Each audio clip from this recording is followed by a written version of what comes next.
Hey guys, I'm Sandra the vlogger, and today I'm going to show you guys how to make the best pork tacos.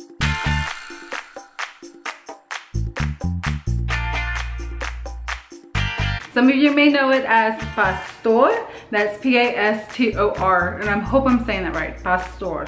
Pretty sure that's how you say it. If you've ever had Mexican chorizo, it's kind of like that same flavor, kind of like tangy, a little spicy. It is so delicious, and you top it with just a little bit of cilantro, maybe some chopped onion, some lime juice, and I know this sounds kind of weird, but pineapple, chopped pineapple. It sounds weird, but you have to try it to understand. I guess because of the pineapple being a little bit sweet and tangy, it kind of goes hand in hand with the spiciness and the saltiness of the pork. So like the combination together is just out of this world delicious. You have to try it. You just have to trust me on this one. So if you guys make this taco, you have to try it with the pineapple. So the marinade is key, and the longer you can marinate it, the better. I'm actually gonna try to marinate them for about 24 hours. Actually, it's a little bit less than 24 hours, so I'm gonna make it tomorrow. So we're gonna first start with the marinade. There are a lot of ingredients, as you can see here, but don't be intimidated. All of this stuff is easy to find at your local grocery store. It shouldn't be that hard, except for the achiote paste. Okay, so this is the achiote paste. I hope I'm saying that right. It was hard to find this. I did find it at Fiesta. It should be in your international aisle at your local grocery store, hopefully. If not, sorry. You're gonna have to ask me and I have to ship it over to you. So let's go ahead and get started on the marinade.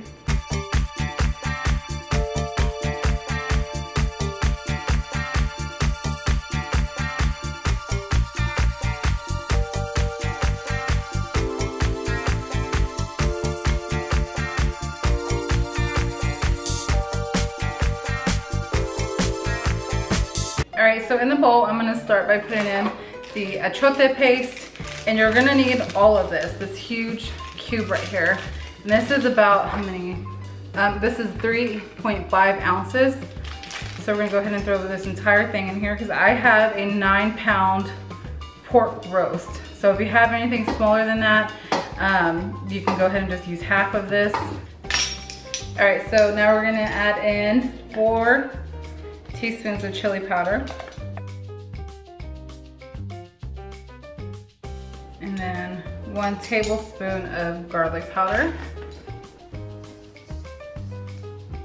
2 tablespoons of oregano, and I actually bought this Mexican oregano. Ooh, that seasoning is already getting in my nose. 1, 2 tablespoons of salt. All right, 1. All right, good enough. 2, then we need some black pepper. 1 tablespoon of black pepper. 3/4 of a cup of white vinegar. 2 cups of pineapple juice.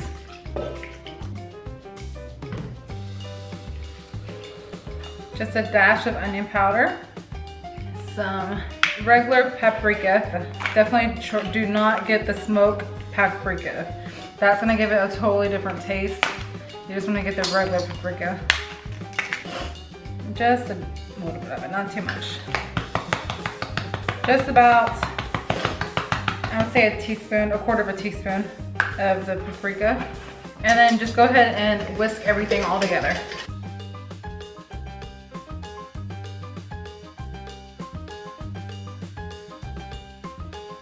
So this is what it looks like once it's fully mixed together. So I'm gonna put this off to the side.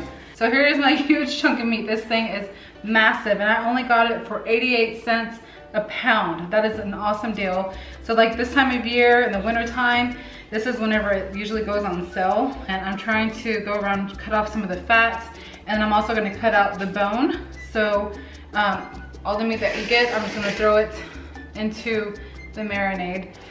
What you want to do is you want to cut the pork into about 1/2 inch to 1 inch thick of slices of meat.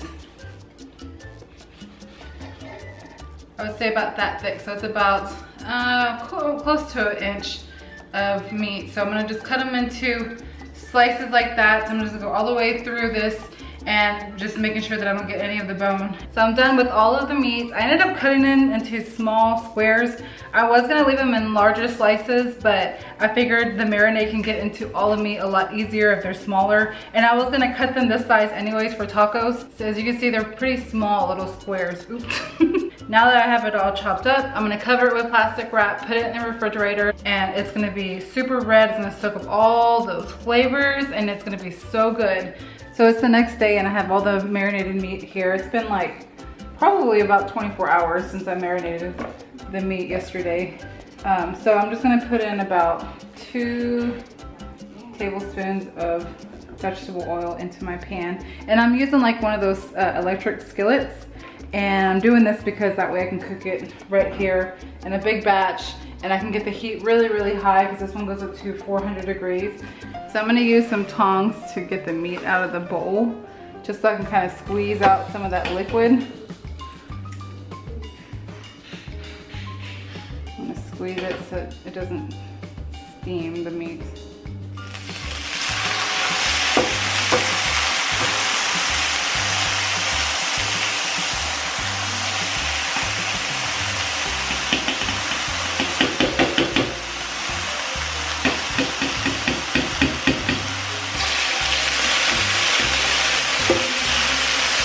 Smells so good.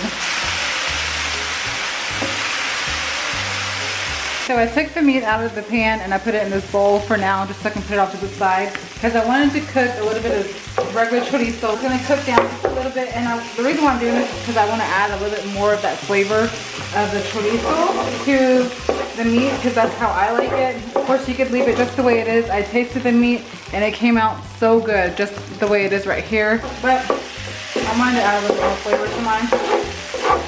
And I mean, it has a lot of flavor already as it is, but I love chorizo, and that mixed with the pork is just so good. Just makes it taste even that much better. Just mix it all in. And then once the chorizo is done, this is pretty much it. Now you just top it, put it on top of your tortillas, and then you can add a little bit of lime juice, some pineapple, cilantro, and if you like, chopped onion and hot sauce.